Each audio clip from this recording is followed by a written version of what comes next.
ಗುಂಡು ಪಪ್ಪುಚಿ ಮಸಾಜ್ ಮಾಡಿಸ್ಕೊತಾ ಇದ್ದಲ್ಲಪ್ಪ. ಓಹೋ, ತಲೆನೋವನಪ್ಪಜ್ಜಿ.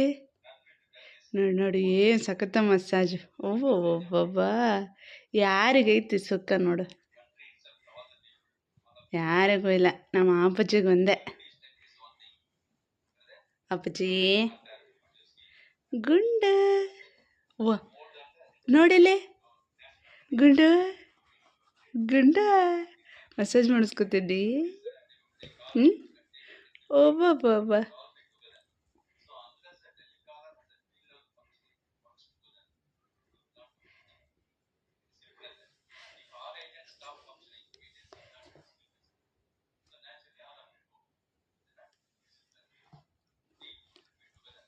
ಓ, ಮಸಾಜ್ ಮಾಡೋದಕ್ಕೆ ನಿದ್ದೆ ಬೇರೆ ಬರ್ತೈತೆ ನೋಡಿಲಿ. ಮಸಾಜ್ ಮಾಡ್ತಾಯಿದ್ರೆ ನಿದ್ದೆ ಮಾಡಂಗೆ ಆ ಪರಿ ಮಜಾ ತಗೋತಾ ಇದ್ದಾನೆ.